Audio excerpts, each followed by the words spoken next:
empresa já precisou realizar palestras nos dias atuais, onde o distanciamento social ainda é uma premissa? A XP4 tem uma solução certa para disseminar conhecimento em suas equipes de forma digital. O formato em vídeo ajuda na realização de mais turmas em grupos menores e desta forma a mobilização fica mais racional. Somos uma consultoria que desenvolve conteúdos técnicos nas áreas de qualidade, saúde e segurança, meio ambiente e segurança de alimentos, alinhados com as necessidades dos clientes e que utiliza consultores experientes para a disseminação desses conteúdos de forma digital. Outra vantagem é que os seus colaboradores poderão acessar o conteúdo de qualquer lugar.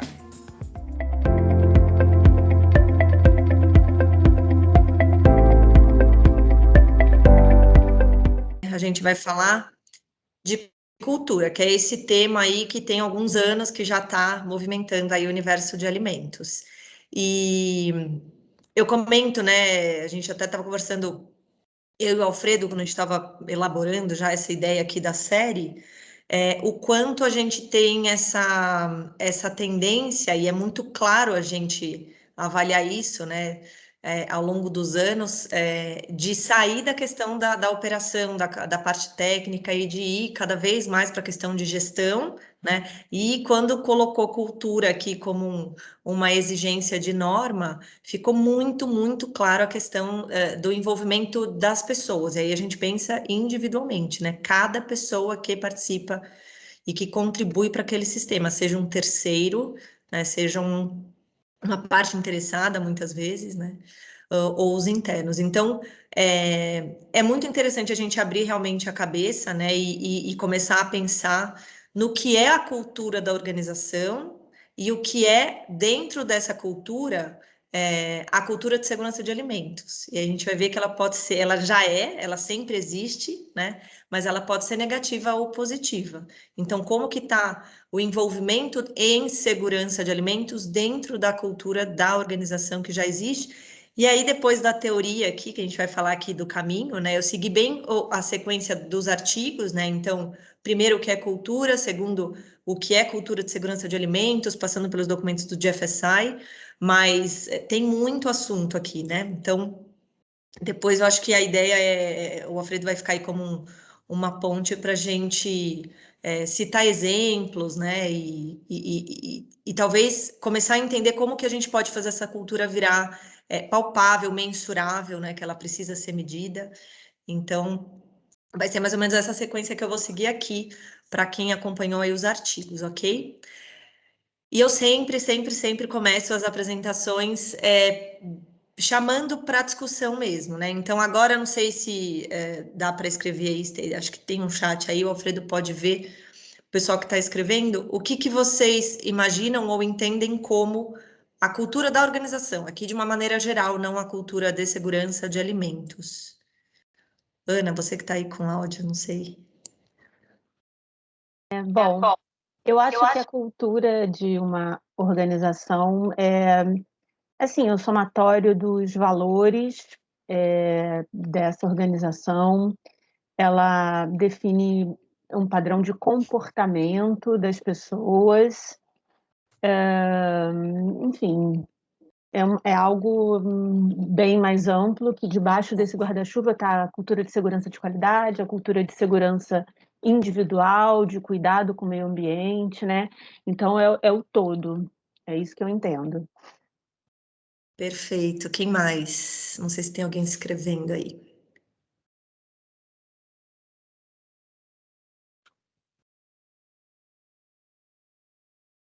Temos alguém, Alfredo, escrevendo alguma coisa? Aqui no chat, por enquanto, não, Camila. Ninguém Tá, está me mandando mensagem aqui, não. Assim que ocorrer, eu te dou um toque aqui. Se a gente perfeito. precisar interagir, a gente interage aqui em tela. Tá bom? Ah, pode interromper aí que você vai sempre agregar. Enfim, gente, a cultura depois a gente vai ver aqui, né? E de maneira genérica, a cultura, né, da organização, ela vai ser tudo isso aí que a Ana falou e tem todas as questões aqui que impactam e que estão envolvidas na questão da cultura da organização. Então, todas as normas, as regras que são seguidas lá dentro, as práticas, os valores, né, as atitudes, então a parte comportamental, a parte de pessoas, é indissociável aqui, é a base aqui para a gente começar a traçar o que é a cultura, os padrões lá dentro, esperados, aceitáveis ou não aceitáveis, as crenças, os hábitos, as falas, também faz parte da cultura a questão das instalações, né? Então, tudo isso já vai desenhando como é a cultura daquela organização, né? Então, ela é realmente bem abrangente, né? Ela vai ser muito anterior à política, por exemplo, que a gente também vai citar aqui, né? Mas a política ela é uma parte, né? Que vai ser influenciada também pela cultura, se ela for real, né? Se ela existir realmente na prática, com os objetivos sendo traçados para tal, né? Então a gente tem algumas situações que já vão começando a fazer a gente entender como é que é a cultura daquela organização. Uma coisa que eu acho muito importante, né, que a gente vai falar, questões da cultura, o que é cultura, e não dá para a gente sair daqui, né, tentar traçar um plano de cultura sem a gente entender o que é, então precisa sair do conceito para depois ir para a prática, mas a cultura ela é muito específica de cada organização, né? Então, cada organização tem a sua própria cultura, mesmo que seja, né, de uma multinacional, que tem aí várias unidades ao longo, pode ser no mesmo país, uma mesma cidade, cada unidade vai ter a sua própria cultura, né? A sua própria organização interna ali. E independente desses conceitos ou do plano, a gente precisa fazer um diagnóstico primeiro, né? Então, o primeiro passo é a gente entender como que está a cultura, né? Agora, o que é positivo, o que é negativo e aonde eu quero chegar. E aí eu atuar em cima disso. Então, é muito específico de organização para organização. O conceito vai ser o mesmo, mas cada empresa vai ter que fazer a sua própria avaliação, né? Por isso que as normas deixam em aberto, tem que ter a cultura, tá, mas você vai traçar como que está a sua cultura e onde você quer chegar, né? Então, a gente tem ali, né, por exemplo, tem um exemplo que eu acho bem nítido de a gente entender, por exemplo, esse motivo de contratação e desligamento, né? Então, o que faz um funcionário ser desligado? Ele teve alguma atitude inaceitável que fez ele ser desligado? Isso já demonstra o quanto a empresa não aceita esse tipo de comportamento, né? A gente pode falar de um caso mais simples, como, por exemplo, um atraso, né? Que quando a gente fala, né, que depende de cada empresa vai ter um ponto que pode ser positivo para ela e que pode ser negativo para outra, por exemplo, né? Um atraso, às vezes, para uma empresa não é um problema. A gente tem empresas de marketing aí em que não tem horário, desde que você chegue e entregue, né? Então, dependendo do que é esperado, do que é necessário para aquela organização, um atraso pode ser um motivo de desligamento, né? Ou a gente pode pensar em casos um pouco mais complexos, né? Então, tem várias situações aí que eu me lembro quando a gente começa a pensar aí no histórico, mas um funcionário, por exemplo, que tem um ato contra a defesa de alimentos, né? Ele é desligado imediatamente já mostra que essa organização não aceita esse tipo de comportamento, né? Eu lembro que eu fiquei sabendo de um caso assim, né? Então, um coordenador de qualidade viu uma funcionária colocando intencionalmente uma tampa de caneta e no mesmo momento ele encaminhou para o RH e não teve, né, em nenhum outro momento esse funcionário ficou sozinho na organização. Isso demonstra que aquilo é inaceitável, né? Então, dentro do que se espera dos funcionários, e a gente pensa em cada setor vai ter seus próprios objetivos, né? E as pessoas vão ter que entregar certos objetivos, e você vai ter expectativas de acordo com cada setor, cada processo que participa do sistema de gestão.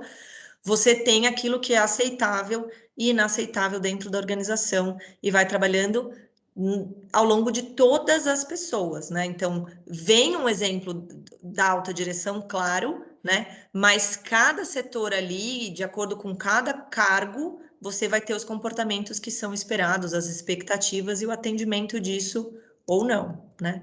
Então, aqui a gente fala muito da questão das pessoas, né? E quando a gente fala de pessoas, eu acho muito interessante a gente enxergar que todo mundo é pessoa lá dentro, desde a alta direção até um terceiro que vai executar um serviço lá dentro. Por isso a importância de pessoas, independente de ser um processo automatizado ou não, né? Então, a organização é feita por pessoas. E a questão da liderança.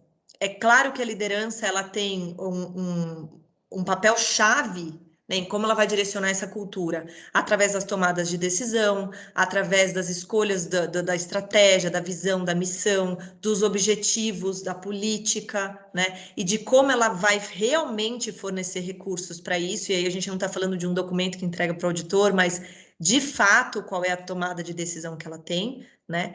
Então também lembro de casos em que está lá, né, produção numa decisão entre produção e qualidade, vamos expedir um produto que teve um desvio, né? O quanto esse desvio impacta para a segurança do uso pretendido, o quanto isso vai impactar para o cliente, o quanto ele é conivente também ou não com esse perigo, porque com esse desvio, porque ele está com pressa, né? E ele precisa que entregue, e qual vai ser a tomada de decisão final? Quem que a alta direção vai realmente defender ou dar o suporte, né?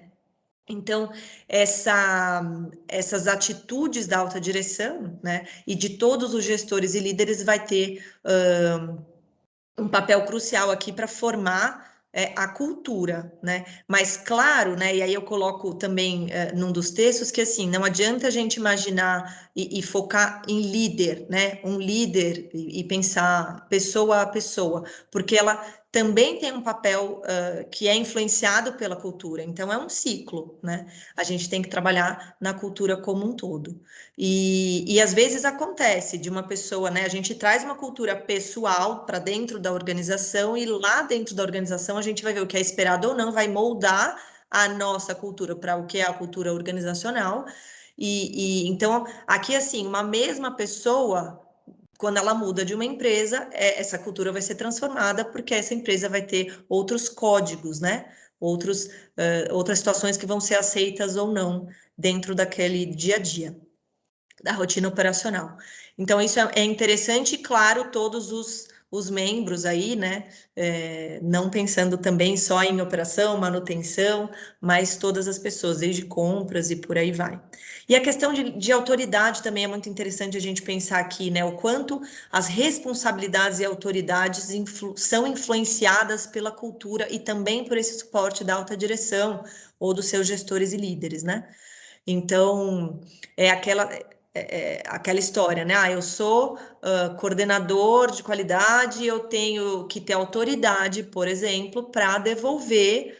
E eu lembro que a gente chegou nessa discussão uma vez, eu e a Ana, toneladas de matéria-prima que estão não conforme, né? Mesmo que isso impacte para a produção. O que vai falar mais alto, né? Essas coisas elas são indissociáveis, elas têm que caminhar juntas, né? Então a decisão ela tem que contribuir, tem que contemplar as duas coisas. Os objetivos eles não podem ser paralelos, né? Eles têm que contemplar tudo.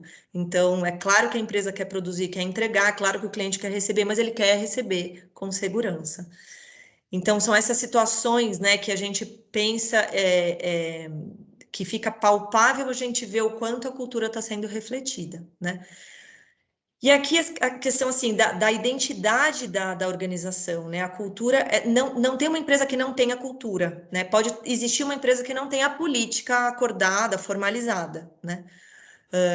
Disseminada, comunicada, mas a cultura ela existe, né? Então, mesmo que a gente não enxergue, ela às vezes não é palpável, tem toda uma comunicação que é não verbal e que reflete, né, nesses comportamentos que são refletidos pela cultura. Então, a cultura, ela existe. Uma empresa nova, ela pode ter aí pouco tempo no mercado, mas ela já está desenhando aquilo que é a cultura lá dentro.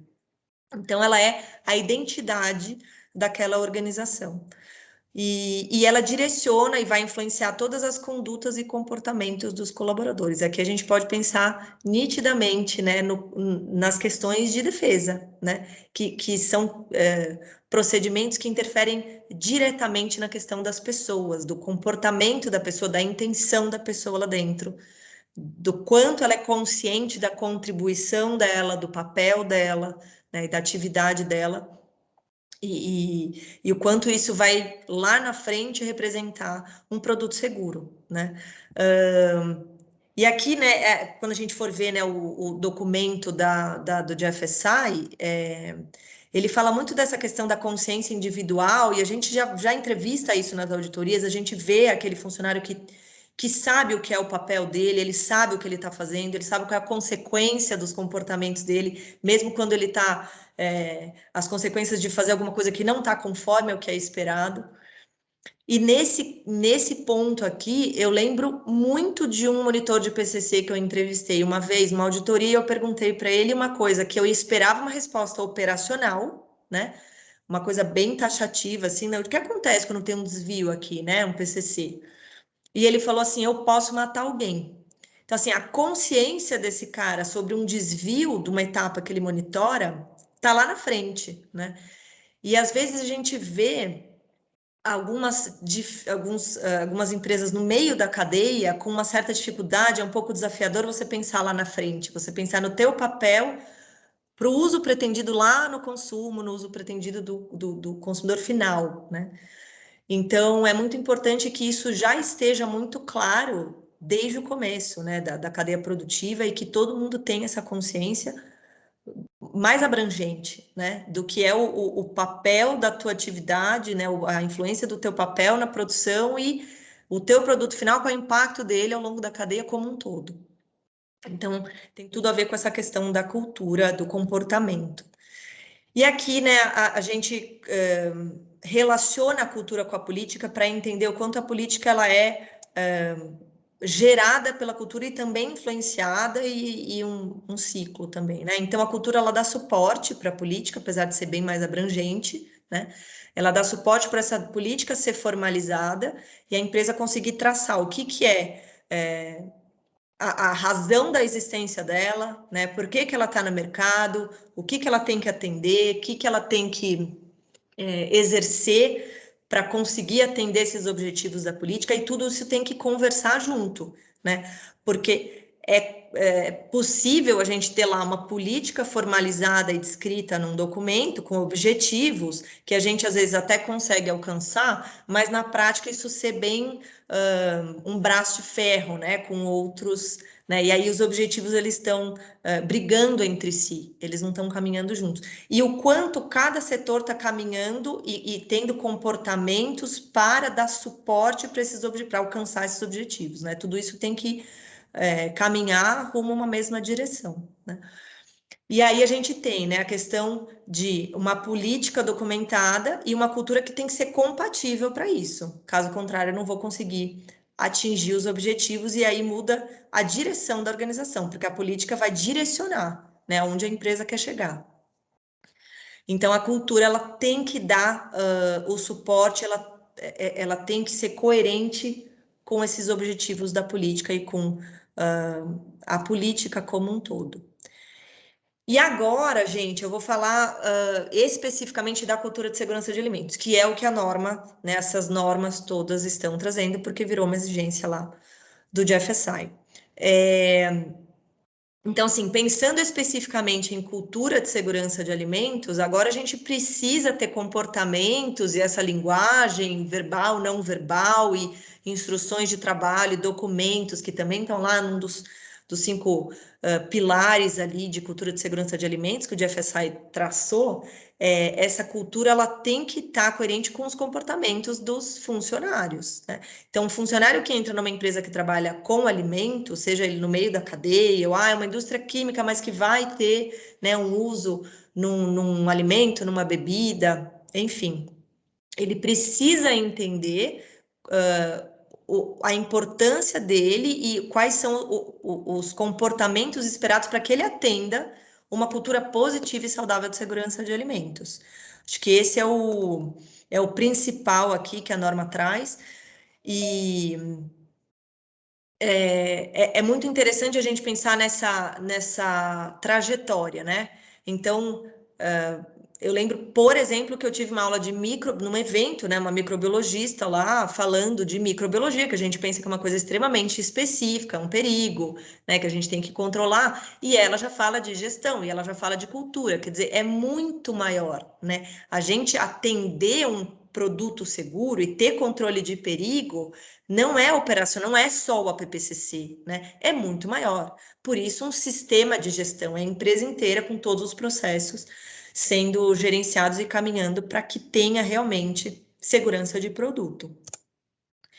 E aqui, né, a questão do benchmarking, né, essas exigências aí do GFSI, e ele conceitua a cultura de segurança de alimentos como valores, crenças e normas compartilhadas que afetam a mentalidade e o comportamento em relação à segurança de alimentos em toda a organização. Então, todas essas questões aqui, eles vão desdobrar para todas aquelas situações que eu tracei de exemplos lá atrás, e a gente pensa, inclusive, né, numa coisa que pode parecer que não influencia na cultura, mas que influencia, que é a instalação, né? Então, isso também reflete. Acho interessante também a gente pensar, né, já que a gente não tem como não falar, né, está no meio da pandemia ainda, enfim, não temos previsão, mas assim, a pandemia, o trabalho de home office ou não, as mudanças de hábitos e comportamentos e práticas dentro da empresa, por causa da pandemia, influenciaram na cultura, né? Em maior ou menor grau, claro, vai depender da organização.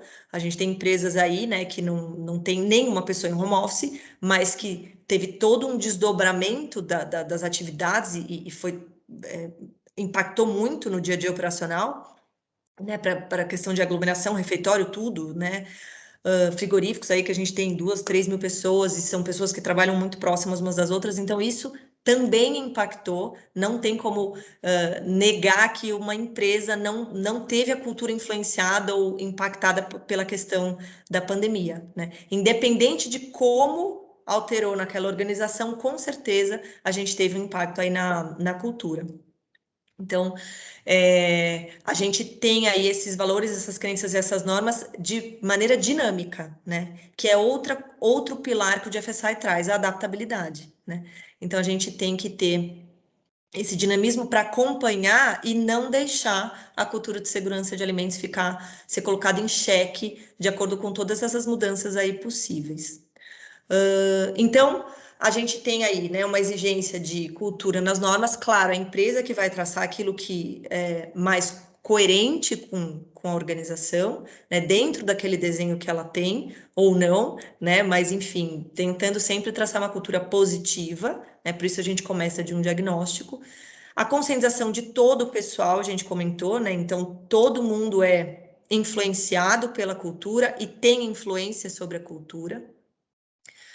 A questão de treinamento e cronograma é assim, né? É claro que a gente não tem como impactar ou traçar um programa de cultura e querer desenvolver um plano de cultura positiva se a gente não tem o conceito, né? Mas vai muito além, né? Vai muito além da questão de ir lá treinar, conceituar o que é cultura e ter um cronograma ali de treinamento. A gente percebe isso, né? Quando a gente fala de, por exemplo, conscientização, não é um treinamento apenas que vai fazer a conscientização do funcionário, a gente está falando de todos, né? Todos os funcionários.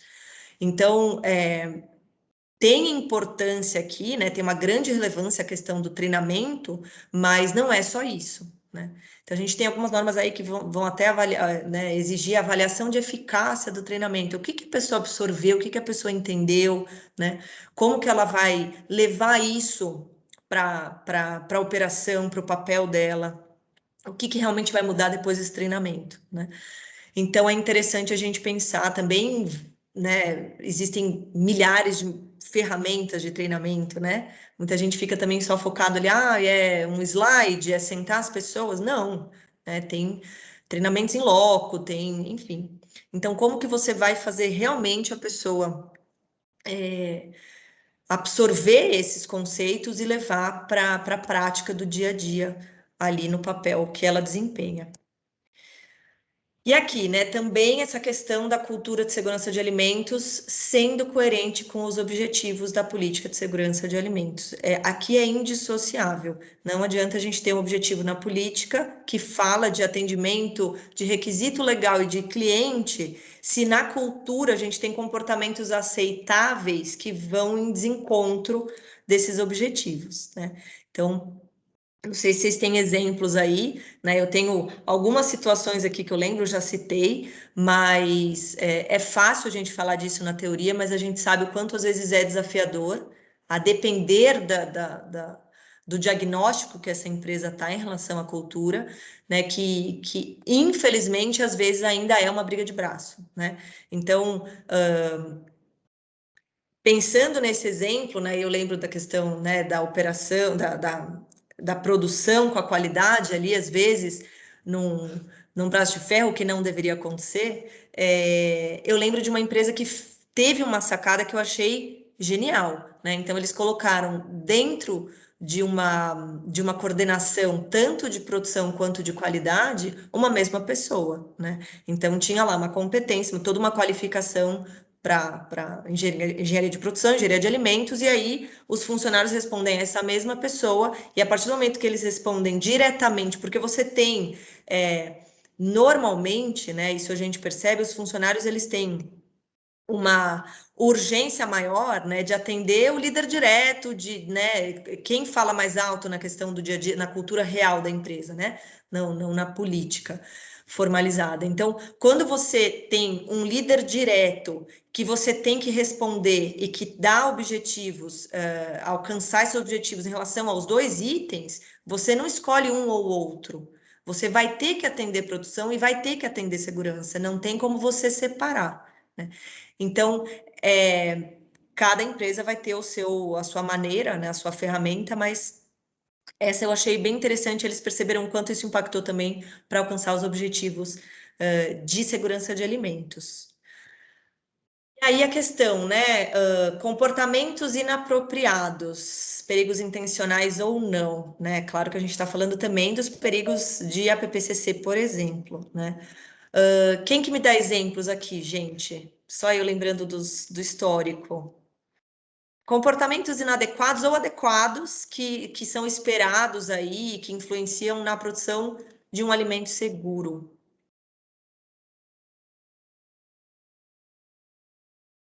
Alfredo, vai lá, um de cada vez, por favor.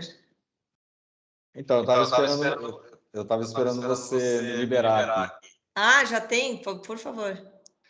Ó, quando a gente fala de cultura, né, a gente vê muitas vezes as empresas trabalhando aí com muitos treinamentos, né, fazem amplas capacitações aí, mas se preocupam muitas vezes com o chão de fábrica, né? Uhum, Então, quando a gente fala de comportamentos adequados ou inadequados, a gente não pode pensar que uma cultura vai ser estabelecida pelos manipuladores, por exemplo. Essas exato. pessoas, elas também contribuem para a oferta de um produto seguro. Mas, por exemplo, se você não planeja a sua produção adequadamente, não faz uma gestão adequada dos seus fornecedores, com programações adequadas dos seus ingredientes, obviamente a tua produção vai ser empurrada por uma urgência que é a entrega de produto. E aí, naturalmente, as pessoas acabam sendo tentadas, né, muitas vezes, a abrir mão de um produto seguro em prol da entrega de um produto para o cliente. Quando você cita esse exemplo aí do responsável pela produção ser o mesmo de qualidade, ele tem ali nos seus objetivos, e a gente sabe, na maioria dos corpos gerenciais das grandes organizações, a gente vai encontrar muitas vezes aí os bônus, né, que as gerências recebem pelos resultados alcançados. Quando você une isso, você tem que pôr na cabeça do cara, olha, o produto aprovado é o produto seguro. Então, se você abrir mão de segurança de alimentos, seu produto não está aprovado. Lógico que a gente sabe que existem muitas pessoas, muitas empresas, inclusive, que julgam que qualidade de produção tem que ter hierarquias separadas, né, para que não haja uma tendência aí a tomar decisões impróprias quando dá aprovação. Isso é cultural. Se a gente achar que as empresas dentro de si têm que ter uma briga, ok, tem que ter um gerente de produção, um gerente de qualidade. Agora, se a gente entender que a marca daquela organização é a entrega de um produto de qualidade, que dentro de qualidade está a segurança, ou seja, um produto com qualidade é um produto seguro, a gente acaba tendo, sim, comportamentos adequados, porque desde as mais altas escalas das organizações, a gente vai ter um reflexo de pessoas que vão trabalhar em prol da fabricação de produtos seguros. Com certeza. Não tem como ser diferente, na verdade, né? Sim, sim. E tem alguém aí comentando alguma coisa sobre comportamentos? Ó, Bons exemplos. aqui no nosso chat não tem nenhuma pergunta, tá? Mas eu estou Tá. atento aqui. Eu, Se vocês quiserem fazer, fiquem à vontade, tá? Não precisa ser pelo chat também, quem quiser falar, Pode falar, é super à interrompa aí. vontade. eu queria contribuir, isso que você falou, Camila, eu acho também fantástico essa coisa de ter uma pessoa única que responda, enfim, pelas entregas da área, né? E elas são diversas, são de qualidade, são de outros, de segurança, de novo, de meio ambiente, enfim. Uma coisa que me incomoda muito, sempre me incomodou, foi ver assim essa coisa do treinamento, né? O treinamento em sala é um tipo de treinamento, ok, faz parte da capacitação, mas muitas vezes todos os treinamentos de produto não conforme, boas práticas de fabricação, tudo que diz respeito à cultura de segurança de qualidade é dado pela área de qualidade, né? Então, eu tenho um É, líder lá na produção e aí a equipe dele inteira que responde por ele, que deveria se inspirar nele, vem a área de qualidade e fala de tudo isso.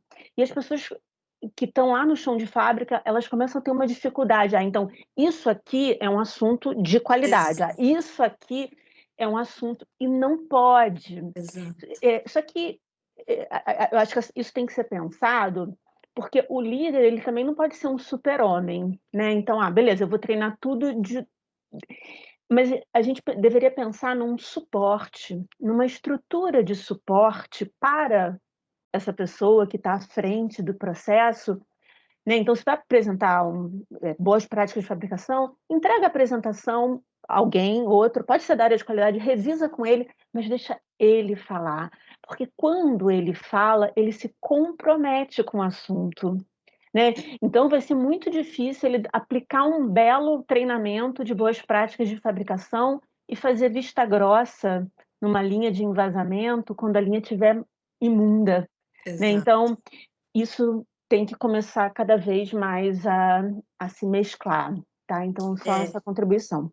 eu concordo, não pode ser gaveta separada, né? Por que que só qualidade fala de BPF, produto não conforme? Então, parece realmente, né, uma coisa que só cobrança, tende a achar que é perder a velocidade do fluxo de produção ou não atender o cliente. E assim, não é, porque se não é seguro, não é produto, simples assim. Você não Perfeito. está atendendo seu cliente, esse é o ponto, né? Então, e assim, casos e casos, assim, a gente vai falando e vai lembrando das situações, né?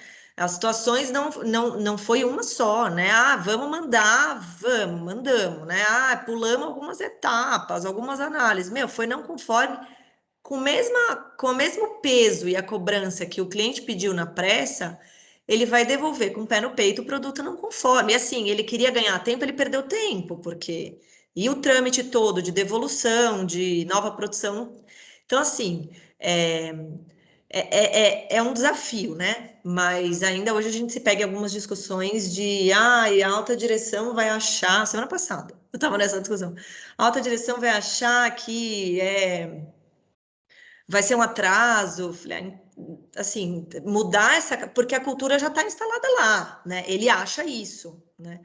E fica isso, né? O operador, a gente tende a achar que depende só da operação, do chão de fábrica, e eles ficam esperando a alta direção e fica essas gavetas separadas, enquanto que uma boa cultura e uma boa política real, que tem objetivos reais, que se preocupa de fato, se compromete com um produto seguro, ela não fica nessa briga de gavetas separadas, né? Mas com certeza é bem desafiador. E essa questão de treinamento também, eu me lembro algumas situações também que eu achei bem interessantes, assim. É, teve uma empresa que ela oferecia, né, uma trilha de treinamento. Isso é uma coisa que o pessoal de gestão de pessoas às vezes faz, assim, que eu acho bem interessante.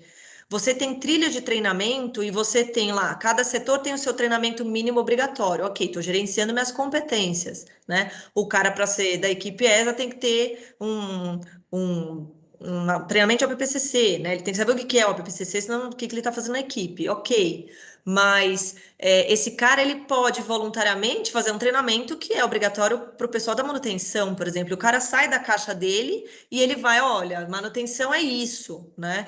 E vice-versa, que a gente sabe o quanto a gente tem que ter integração de todo mundo para a BPF, né?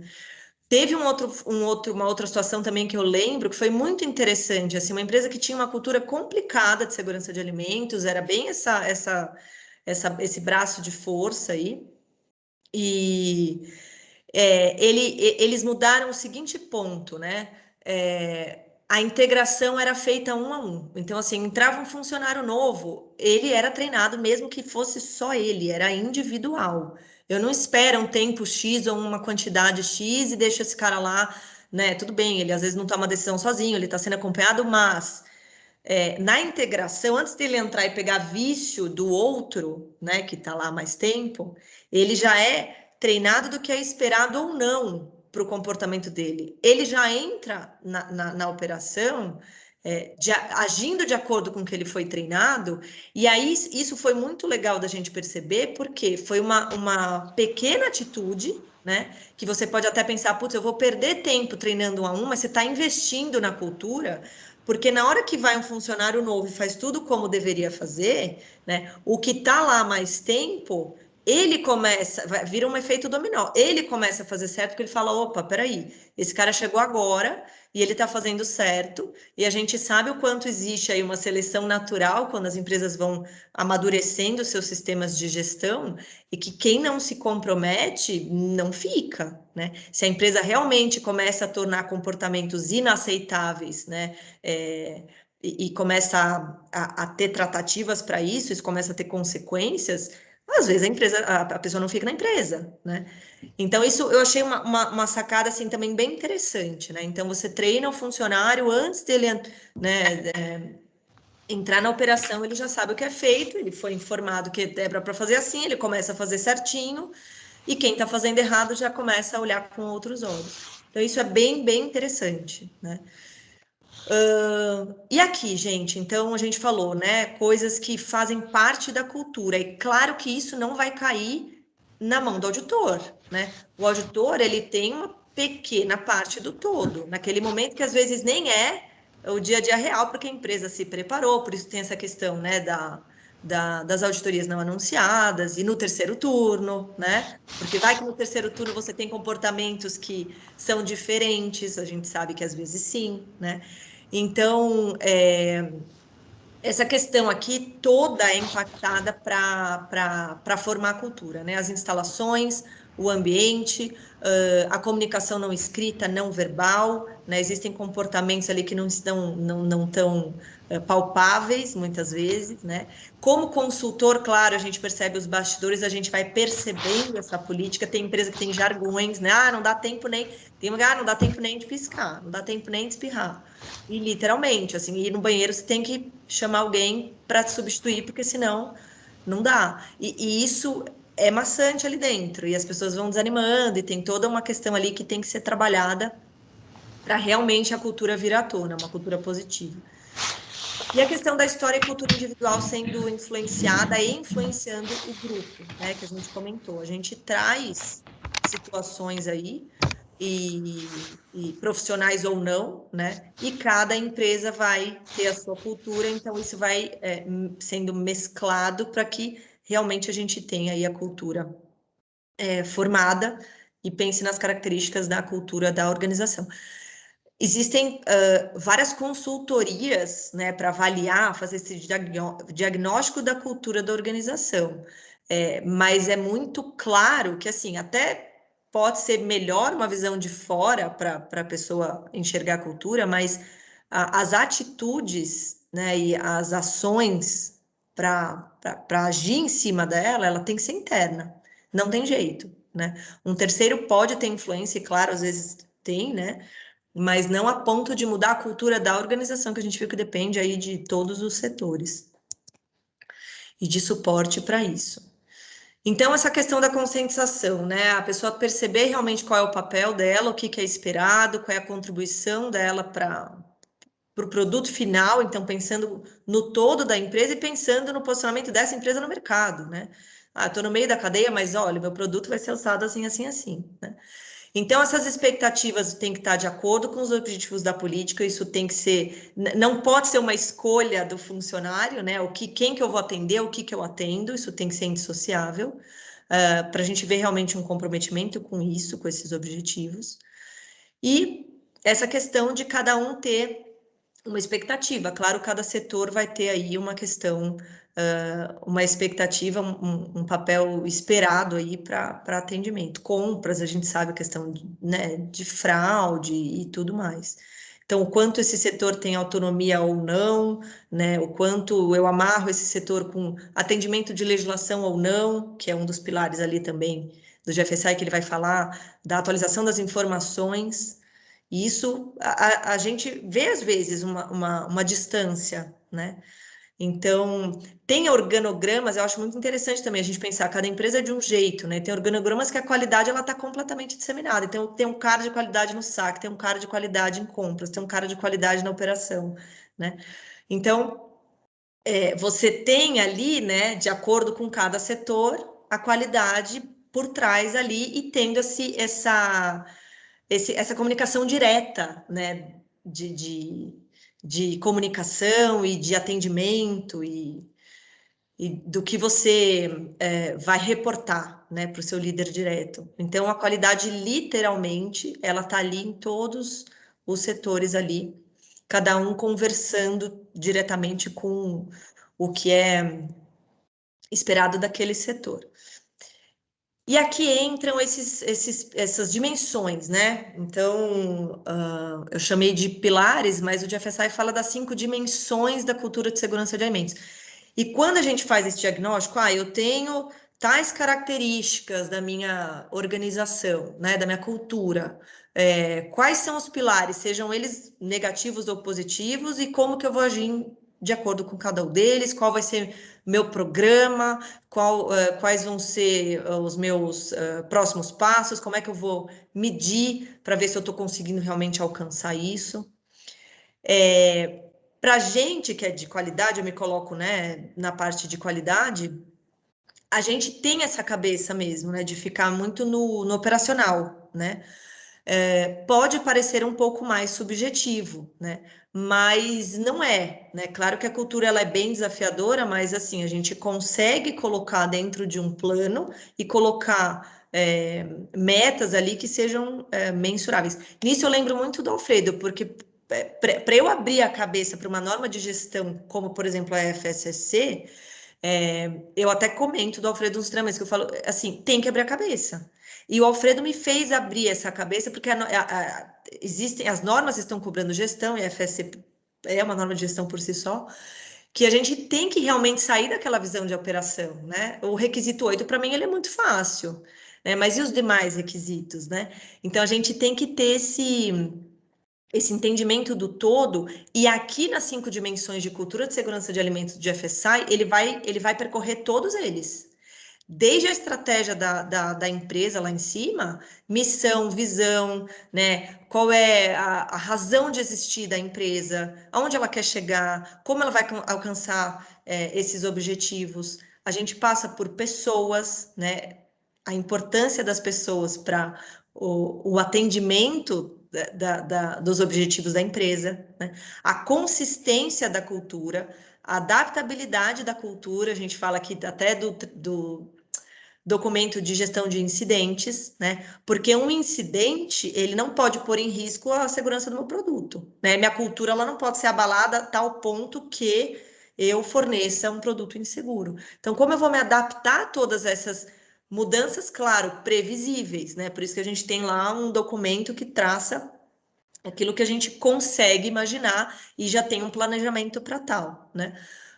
E aqui a parte que seria a dimensão mais operacional, né? Que vai falar da consciência dos riscos e perigos, que vai falar do controle de perigos, que vai falar do PPCC e de toda a parte de instrução de trabalho, enfim, né? Que vai ser realmente direto ali, né? Nessa instrução de trabalho, o funcionário entende o que é esperado dele e está contemplando cultura também, né? Segurança de alimentos também. A cultura vai estar implícita ali, né? Ela vai ser um reflexo. Mas, então, essas 5 dimensões, e no artigo 2, eu deixei o hiperlink ali, né?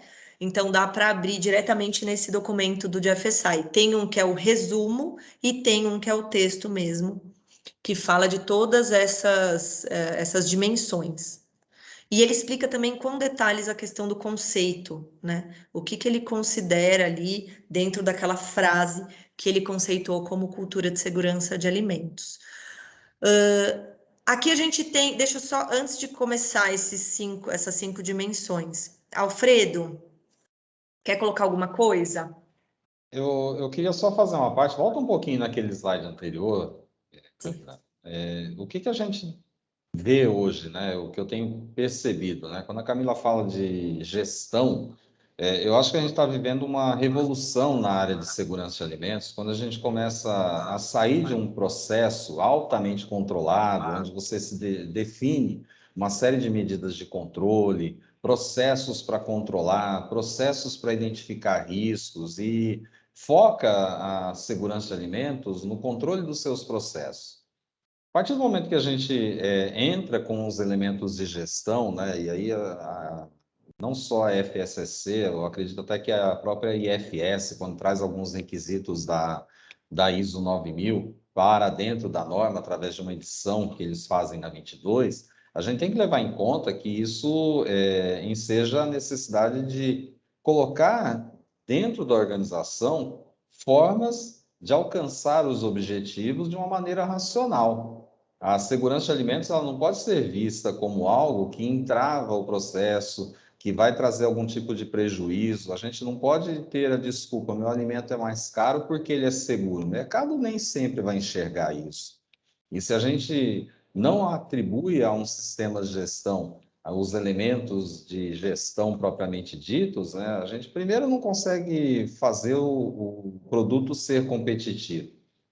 E para que isso aconteça de uma maneira mais natural, de uma maneira mais prática, as pessoas precisam estar conscientizadas, né? Então, esse compromisso aí, ele é de todos.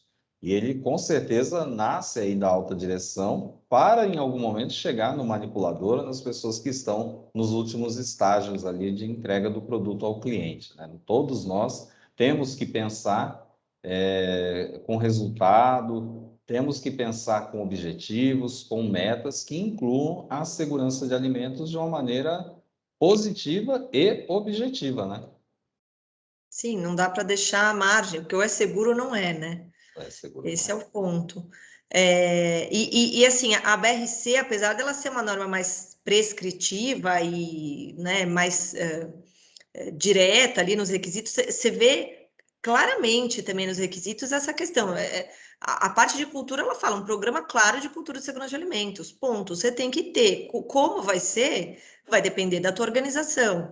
E na parte lá de você avaliar, né, todas as pessoas da organização, tem toda uma questão de você sempre estar gerenciando, né, essas pessoas e vendo se elas estão entregando aquilo que você espera.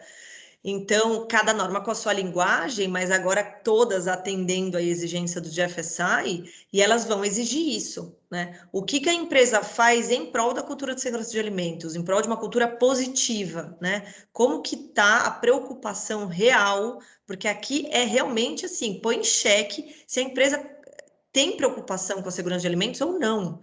Está muito além da política, né? Está muito mais embaixo. A cultura é a raiz da empresa, é a alma da empresa, é mais do que a identidade, é o que ela realmente faz e como ela se preocupa com um produto seguro, né?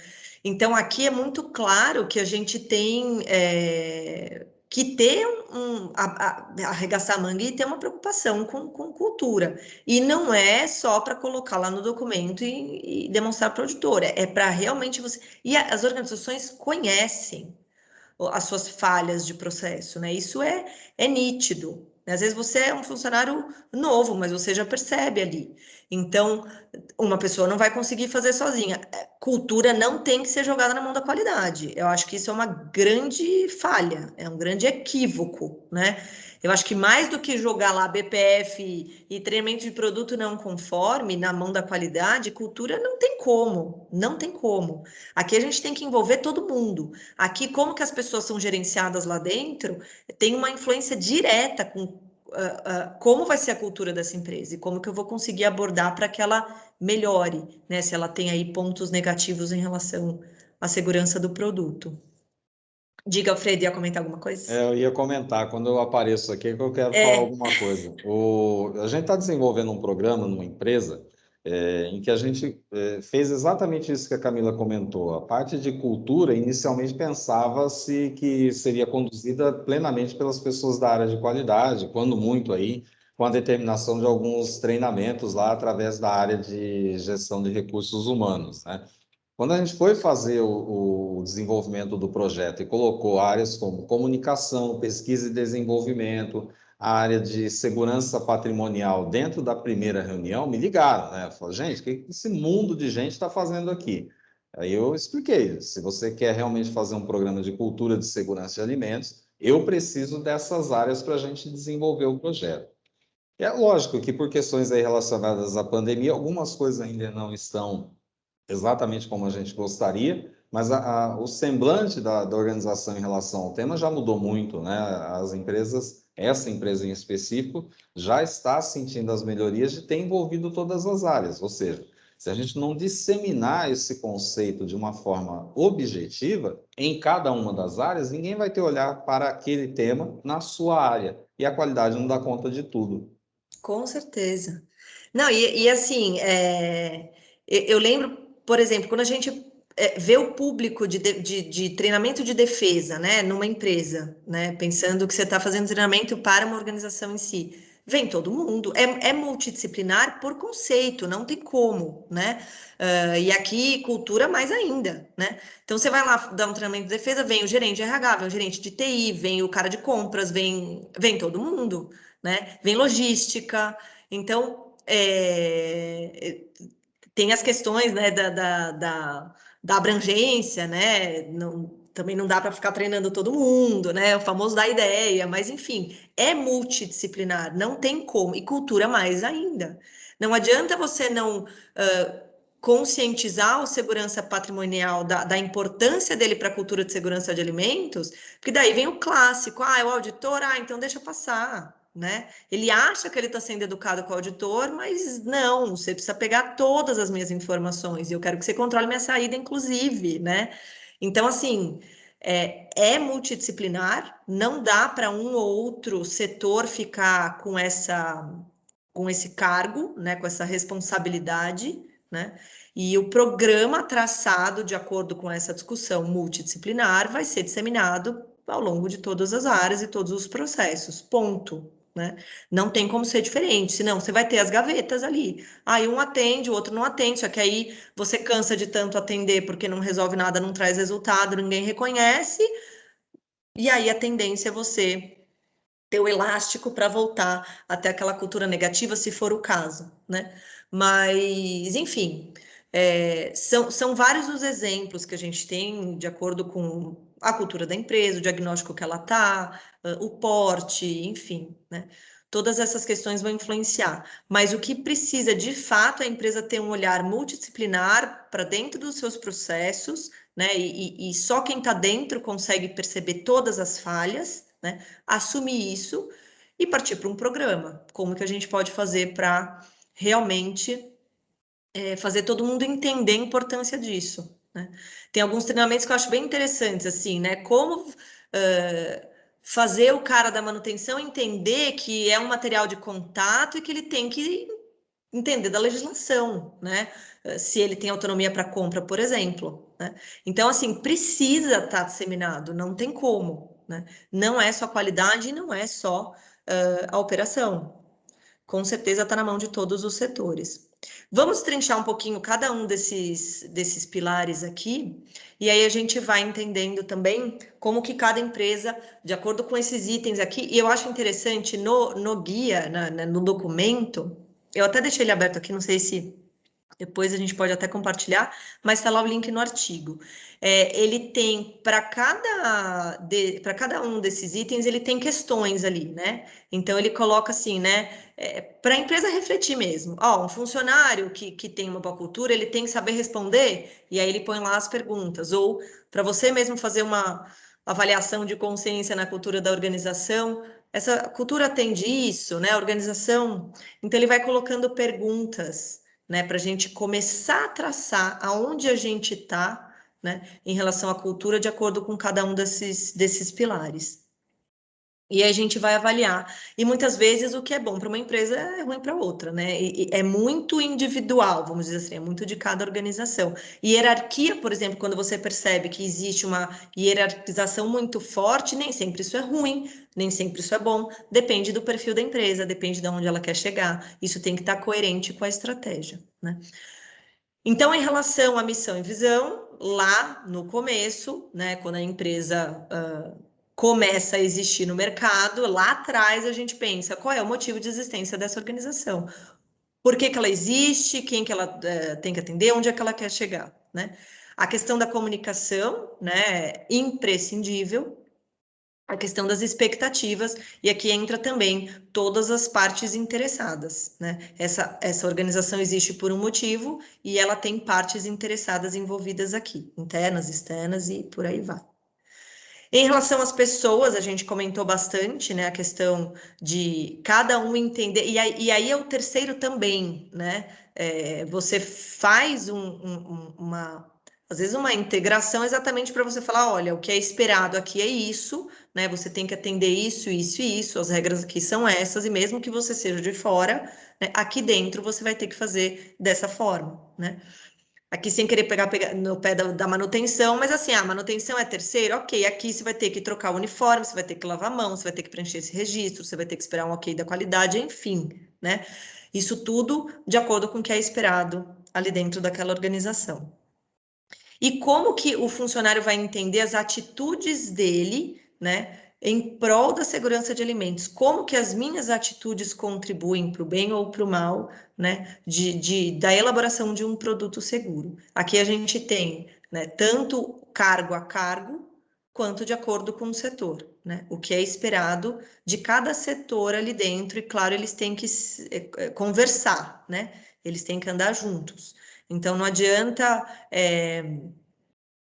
ficar muito disseminado, isso não é por si só um problema, mas tem que ter uma comunicação e todo mundo ir para a mesma direção, né? Senão fica cada um pensando com uma gaveta e aí lá no final, não teve controle de perigo, produto inseguro, né? Então, isso não tem sentido. A consistência, né? Então, a gente vê exatamente o quanto essa cultura é consistente a partir do alinhamento das prioridades, daquilo que eu considero prioridade na organização, com aquilo que é praticado. E aqui entra também a importância do documento, né? O documento é o padrão que é esperado ali. Quando a gente pensa num documento, numa instrução de trabalho e num registro preenchido, a gente precisa entender, né, o quanto esse documento está dando a importância real para a cultura, para a segurança do produto, né? E claro, um documento que é real, né? Não um documento de gaveta. Então, isso é nítido através da entrevista, por exemplo. Você vai lá e vê se o cara realmente está ciente do porquê que tem aquela instrução, do porquê que ele preenche dessa forma, qual que é a importância da atitude dele quando tem um desvio, né? Se não está de acordo com o esperado, o que que ele faz, né? O que que acontece? Então, a gente tem que ter esse alinhamento para ter a consistência aqui de um atendimento de cultura de segurança de alimentos. E essas medidas relacionadas, né, além da produção que a gente comentou aqui, né, quais são as outras medidas, né, isso tudo tem que estar associado aqui. E a questão das instruções de trabalho, dos detalhes das atividades, aliás, eu pulo uma etapa, será que vai impactar? Qual vai ser a consequência disso, né? para a segurança do produto, ou seja, um procedimento de higienização, enfim. Estou imaginando aqui, mas são vários exemplos em que essas instruções vão ter impacto direto para o atendimento de um produto seguro. Adaptabilidade, aqui que entra, né? A questão de alinhamento quando tem mudança, seja ela externa, seja ela interna. Não adianta eu ter uma mudança que coloque em xeque o meu produto. A gente tem que imaginar o máximo de situações possíveis, né, potenciais, para que eu consiga traçar os planos de ação, para que eu mantenha meu sistema de gestão se comprometendo com segurança de produto, né? As tomadas de decisão, a gente viu, né? Então, quando toma uma decisão final, quando bate o martelo, existe ali uma balança desequilibrada? Quem que está falando mais alto, né? Eu expedi produto inseguro? Ah, mas o cliente aceitou. Até que ponto está realmente colocando a segurança do consumo final em risco? Senão o cara está sendo cúmplice também, né? Então, isso tem que ser muito bem acertado, né? Para que a gente tenha tomadas de decisões realmente contemplando segurança de produto. E aqui a questão, né, acho que nítida aqui do procedimento de gestão de incidentes. Então, prever, gerenciar e responder às mudanças de forma coerente com segurança de alimentos. E aqui todas elas, né? Tem lá a gestão de mudanças ou a gestão de incidentes, enfim. Tudo isso sempre coerente, né? E todas as questões operacionais que impactam também, né? A questão de rastreabilidade, a questão de você exigir a rastreabilidade dos seus fornecedores. Tudo isso tem que ser muito bem alinhado. Lembro de vários requisitos aqui que tem a ver com essa dimensão aqui de adaptabilidade. E aqui é o requisito, a dimensão que eu acho que é o que mais conversa com a operação, né? Consciência dos riscos, consciência dos perigos, e aqui a gente pensa também nos não intencionais,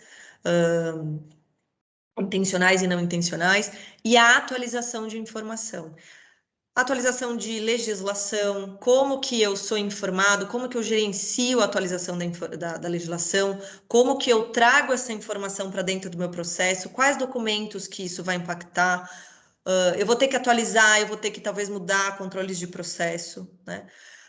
Acessíveis para todo o pessoal, então todo mundo tem que ter a consciência dos riscos e dos perigos, e eu tenho que ter as informações externas também, a entrada dessas informações externas, de informações relativas ao meu produto dentro da cadeia de alimentos, e ver o quanto isso impacta. Aqui eu lembro de uma discussão assim que eu tenho visto muito nitidamente de 2 anos para cá, que são as matrizes de risco de APPCC, né? Aqui, há 2 anos os auditores estavam só avisando, agora eles já estão dando não conformidade. Por que a sua matriz de risco considera a probabilidade só do histórico do seu fornecedor? Peraí, né? Seu fornecedor não é o único universo que existe, né? Então, assim, o teu produto ele está dentro de um contexto e você pode amanhã precisar de uma compra emergencial que você não considera o histórico, né? Então, assim, aqui é uma coisa puxando a outra, né? Para que o meu controle de perigos realmente consiga acompanhar todas essas situações e seja gerenciado através das mudanças também, para que eu continue sempre controlando os perigos e não baixe a guarda e eventualmente tenha a expedição de um produto inseguro. Gente, aqui eu deixei, né, esse finalzinho, né, as 5 dimensões daquele documento do GFSI, e quero concluir de novo com essa questão, né? Muita gente está com dificuldade de colocar isso no papel, a gente vê isso nas auditorias e nas consultorias, mas eu quero concluir como eu comecei, né? Precisa partir de um diagnóstico. Primeiro a gente entende o que é cultura, depois a gente entende o que é cultura de segurança de alimentos, depois eu vou para aquela organização específica, entendo qual é o diagnóstico daquilo, onde eu estou e o que eu preciso fazer para chegar numa cultura positiva, porque a cultura ela existe, né? Agora a gente precisa saber se ela é saudável ou não em relação à segurança de alimentos. E aí a gente precisa traçar, né? E uma empresa conhece as suas próprias falhas e ela sabe quais seriam as medidas possíveis para conseguir melhorar. E aí o desafio de realmente implementar e alcançar esses objetivos aí especificados.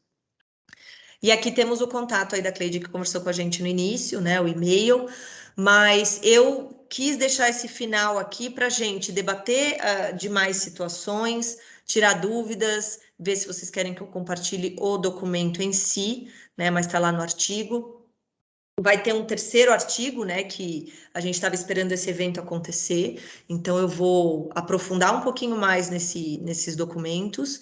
E diante dos debates que a gente tiver aqui. E para isso eu preciso que exista aí a contribuição de vocês. Alfredo tá por aí? Puxando aqui, eu vou fazer o seguinte, acho que eu vou tirar a tela que eu consigo ver mais gente. Ai, Alfredo, eu não tô te ouvindo. Vê se você tá no mudo. Não, ninguém estava, né? Ah, É. tava no mudo. Eu tô entrando aqui com vocês, mas muito mais para incentivá-los aí a participação, caso vocês tenham alguma contribuição a falar, né, a trazer a respeito desse tema, que é muito importante. Esse tema é um tema relevante, pujante e essencial, né? Então, eu gostaria muito de dar a palavra a todos que aqui estão, para que contribuam aqui dentro desse workshop, né, dos nossos talks, para que vocês possam, de alguma maneira, nos ajudar até finalizar o terceiro, né? Nós temos 3 artigos, vai sair um terceiro, né? Então, depende do que a gente vai conversar aqui.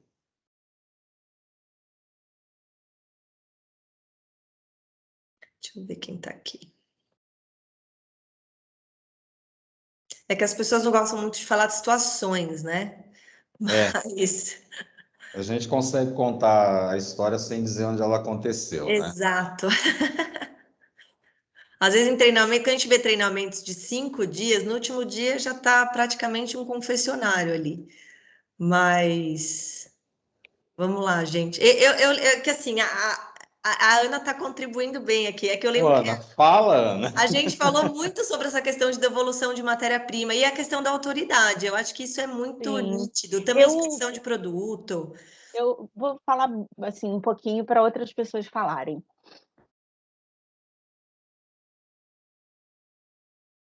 Eu trabalhei na área de produção e na área de qualidade. Isso foi fantástico. Eu comecei na área de produção, depois fui para a área de qualidade e voltei para a área de produção. O quanto, enfim, a responsabilidade da gente agir de acordo com a política que está escrita lá, que está nesse contexto da cultura. Então eu vivi inúmeras, inúmeras, inúmeras situações. E quando eu conversei com a Camila, a nossa conversa, foi muito eu falando para Camila: "Camila, eu me sinto, assim, uma felizarda, porque na empresa onde eu trabalhei, eu eu não vivi grandes conflitos do que tem que ser feito ou não, né, por mais que doa, eu já despejei em pleno dezembro 1.000.000 de mai acho que foi 1.500.000 em produto não seguro.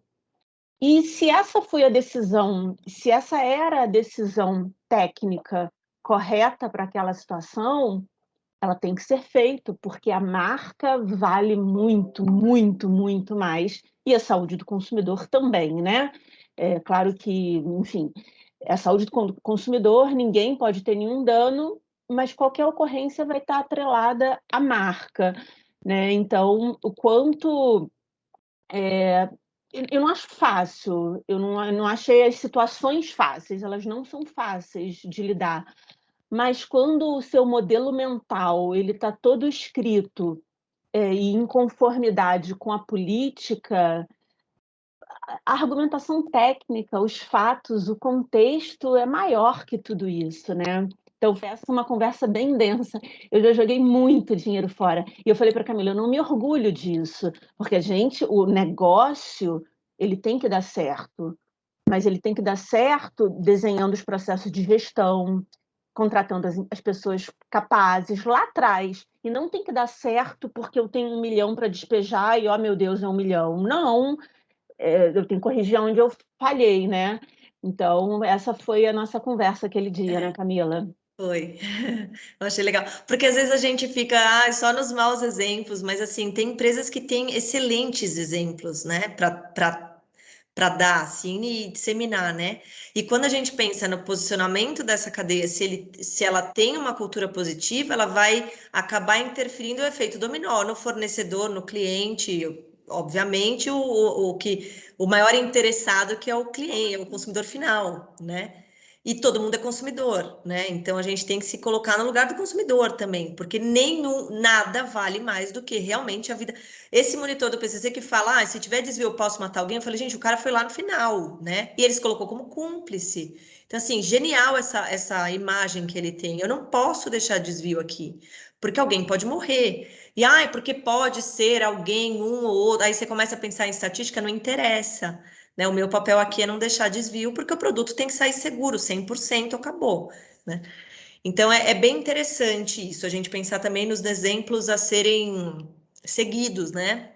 Nos bons exemplos aí. Que mais, gente, de situações assim, né? Eu dei o exemplo da questão da integração, enfim, não sei, né? Como que vocês também conseguem imaginar o quanto a pandemia interferiu, né, na cultura. A gente tem gestores em home office, como é que tá isso, né? Como é que estão as tomadas de decisão, o acompanhamento dessa tomada de decisão? Não sei como é que cada organização está funcionando aí, né? Aí eu acho que vocês sabem mais do que eu.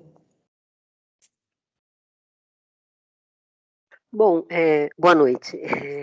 Diga só.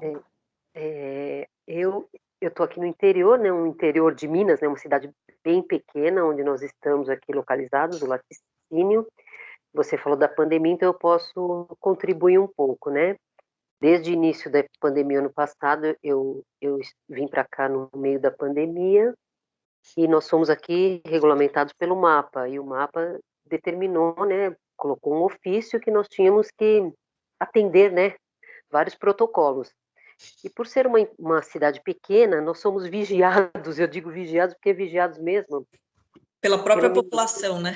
Isso, exatamente, pela própria população e pelo próprio posto de atendimento. Então, se um funcionário vai até lá com sintoma, eles dão um atestado assim, afastando o funcionário e toda a família coligada, né? Todo mundo que mora. Então, eu tenho parentes dentro da empresa, eu tenho filho, o pai, eu tinha a esposa e o marido, então assim, e a empresa não é grande, de pequeno, médio porte, então eu tive bastante ausência nesse período por afastamento nesse sentido, né?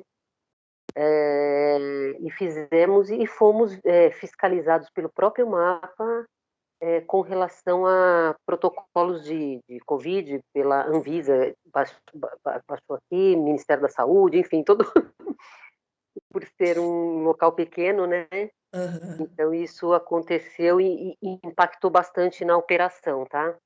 Mas ninguém trabalhou em home office até hoje. O órgão é muito próximo, né, nessas situações aí. Mas aí você imagina, por exemplo, você ter um afastamento de um cargo-chave, né? Então, como que ficou, né, a cultura e a operação? Como que Sim, rodou, né, o sistema de gestão mesmo sem essa pessoa, né? Então, é exatamente isso. Dizer que não, eu acho muito difícil dizer que uma empresa não foi impactada, que a cultura não foi influenciada de alguma forma, né, pela pandemia, né, pela mudança de processo, seja ele qual for, alguma coisa mudou, sempre muda alguma coisa, né, diante do que a gente viveu desde março do ano passado. E agora, com certeza, as pessoas estão colocando pandemia no documento de gestão de incidentes, né? Porque agora não tem nem sim. como negar. A gente não tinha essa ideia da dimensão que o negócio que ia chegar, a gente até sabia, né? Mas não com o impacto que teve. E continua Eu tendo. já Então, tive, eu já tive dois, vamos chamar de questionários de autoavaliação de clientes, né? Porque aqui a gente fabrica marca própria de clientes, grandes clientes que vocês estão supermercados que vocês estão acostumados a frequentar, né? Nós estamos, né, em São Paulo e todo o Brasil. E teve 2 questionários de autoavaliação que já incluíram questões de pandemia. Já foram inseridas, né, questões culturais, como é o nosso tema aqui, e relacionadas à pandemia. Tive, inclusive, uma auditoria da própria SGS, colegas nossos aí que vieram representar, né, foram contratados por um cliente para fazer a auditoria aqui. E todas presenciais, tá? Eu não tive nenhuma remota até agora. Então, e aí, por exemplo, você deu um exemplo aqui, só que eu acho que assim, muita empresa, se não mudou algum protocolo interno, teve algum fornecedor que mudou, que é a questão assim, não estamos aceitando terceiros. Tá, e como é que você vai fazer auditoria em loco dos seus fornecedores, né? Se você fala lá no procedimento que você, sei lá, tem algum fornecedor, através de uma avaliação de risco, que você tem que fazer auditoria em loco, e o cara não está recebendo o terceiro, como é que você gerencia isso, né? Se ele é um fornecedor de alto risco, como é que você vai garantir um produto seguro, um fornecimento seguro? Como gerenciou isso? Porque você não vai burlar, não, mas eu vou. Não vai. Às vezes foi uma norma da empresa, não quero mais que as pessoas saiam. Isso está acontecendo muito. Os auditores de fornecedores estão fazendo auditorias remotas. É isso, a empresa não quer que o cara saia, mas isso tem que manter sendo gerenciado. Não dá para você baixar a guarda se você está falando do procedimento, você tem um fornecedor de alto risco que necessita de uma auditoria em loco e você não está fazendo, né? Então, isso eu acho que é um caso bem direto, né? Eu pensei até numa coisa mais indireta, né? De um gestor estar em home office, enfim, e como é que ficam as decisões, mas aqui é um caso bem direto, né? De como é que eu vou gerenciar os meus fornecedores. A própria fiscalização Exato. não está remota. Exato. Eles já retomaram desde final do ano passado. Na verdade, eu aqui passei por uma fiscalização documental em setembro do ano passado, que aí ela foi só documental, não foi presencial. Mas depois disso eu já tive várias, assim, umas 2, 3 aqui, várias assim, quero dizer, umas 2, 3, né? Mas presencial. Para o órgão você não consegue falar para ele, não, não estamos aceitando terceiro, né? Acho que ele nem se considera um terceiro. Mas. Não avisa. Na verdade, ele não avisa, né? Ele chega na Exato. porta e ele está ali, então não tem como a gente. Ele só chega, simples assim. Não tem como proibir a entrada, né? Exatamente. Que mais, gente? Quem mais? Deixa eu ver aqui quem mais está aqui.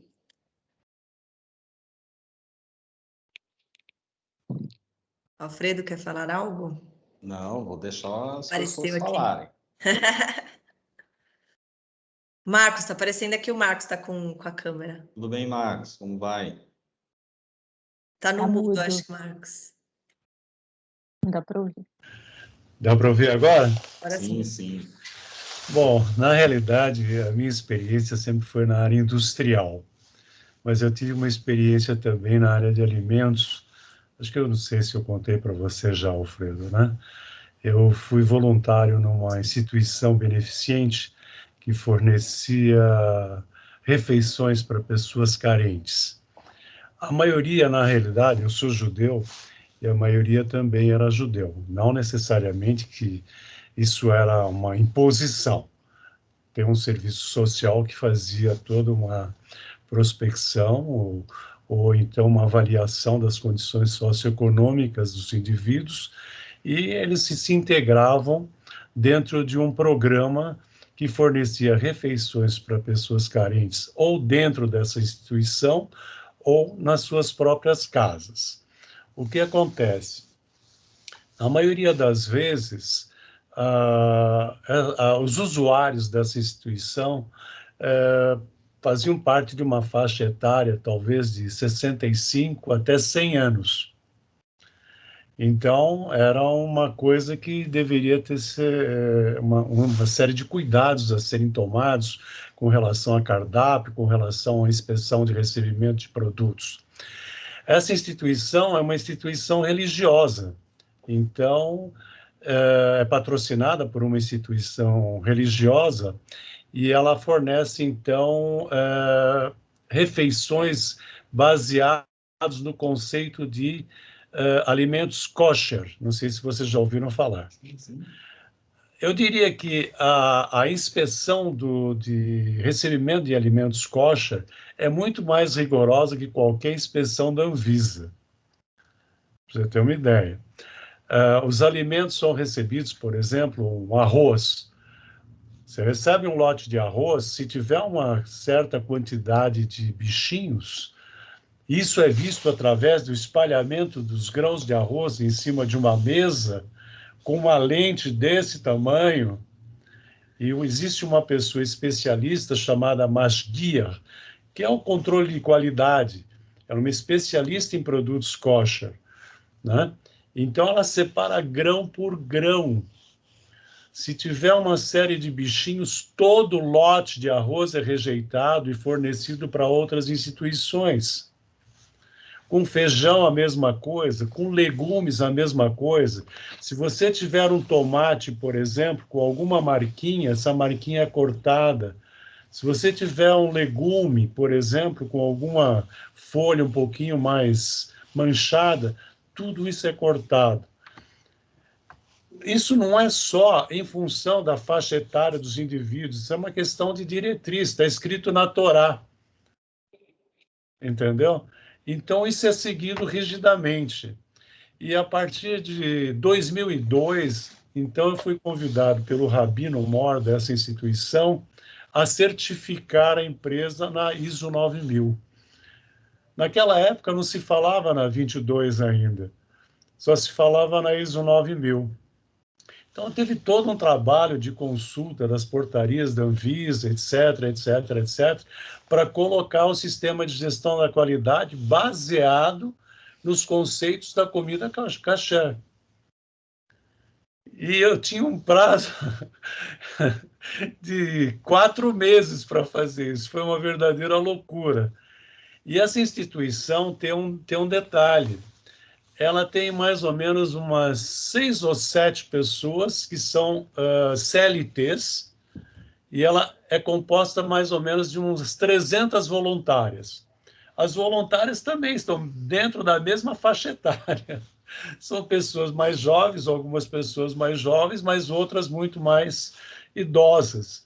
E elas se dedicam, elas usam luvas, elas tiram brincos, enfim, não usam maquiagem, elas se dedicam integralmente para que haja segurança do produto final.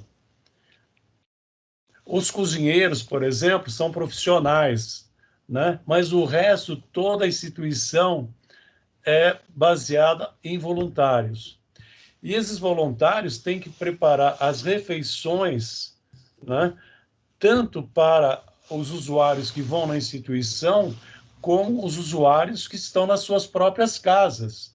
E tem 2 peruas, hoje talvez 3 peruas, que levam essas refeições nas casas das pessoas que são incapacitadas, ou por doença, ou por idade, ou por algum outro motivo, e se locomover até essa instituição, que fica no Bom Retiro. Aliás, essa instituição foi o modelo para abrir, vamos dizer assim, agora não estou encontrando a palavra exata, o Bom Prato. O primeiro Bom Prato que teve em São Paulo, lá acho que na 25 de março, foi gerenciado por essa instituição. Todo o modelo do Bom Prato foi baseado no modelo dessa instituição. E hoje já existe não sei quantos, né, bons pratos. Mas ainda o da 25 de março ainda é gerenciado pela instituição do Teniad. Teniad em hebraico significa abraçar, né? Abraçar. Então é isso. Nós temos 2 programas. Um programa chamado Refeições sobre Rodas, que é o programa que leva as refeições para as pessoas carentes nas suas residências, e outro programa chamado Refeitório Eshel Menachem, que foi um judeu muito importante. Então, em homenagem a ele, deram o espaço, o nome, aquele espaço nessa instituição. E ela parou com a certificação. O sistema de gestão da qualidade permanece. Todo o procedimento, calibração, tudo isso permanece lá. Mas eles acharam que não seria necessário, principalmente em função da pandemia, reduzir custos. Eu nunca cobrei nada lá, eu sempre fui voluntário. Mas eles acharam que diminuir custos nesse momento era uma coisa importante e talvez a arrecadação de fundos em função da imagem de uma instituição certificada já não trazia tantos benefícios, já passou a ser uma rotina, vamos dizer assim. Sim. Entendeu? Já passou a ser aquilo já estava caracterizado, a instituição já era conhecida, né, como uma instituição que realmente preservava a segurança alimentar. Legal. E de vez em quando ainda vou até lá para ver como é que está a É situação. interessante. Dá saudade, né, Marcos? Dá. E eles têm contratado, logicamente, depois, durante uma certa fase, eles contrataram uma empresa, logicamente, que faz toda a gestão lá de segurança alimentar também. Posso falar? Claro.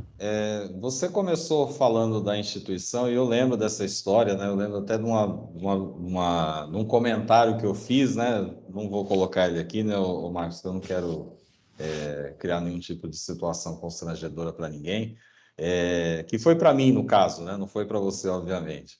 A gente tem que pensar o seguinte: você vê que uma instituição como essa, ela nasce com um propósito.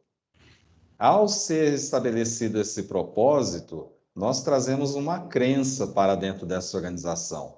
E quando a gente orienta as ações de uma empresa, de uma instituição, como é o caso, pela crença, ninguém discute se aquilo deve ser feito ou não. Não. Ninguém discute. E a gente sabe o quão importante é a alimentação para o povo judeu. É um dos livros religiosos mais antigos que traz preceitos sobre o que deve ou não ser ingerido como alimento. A partir do momento que isso se torna cultural, as pessoas fazem aquilo independentemente da vigilância. Vejam que hoje essa empresa enxerga, olha, mesmo sem a certificação, eu ainda vou conseguir entregar um alimento seguro, Sim. porque alimento seguro é um alimento kosher, é um alimento que respeita a minha crença. Então, transformar a cultura em segurança de alimentos em uma crença é um grande desafio, mas eu acredito que você sintetizou muito aí do que a gente tenta fazer dentro das organizações, obviamente com o aprendizado milenar, né? Foi mais fácil, né, Marcos? Quando você já tem uma diretriz, vamos dizer assim, quase que mandatória, está escrito, não se discute, a coisa logicamente se torna muito mais fácil, né?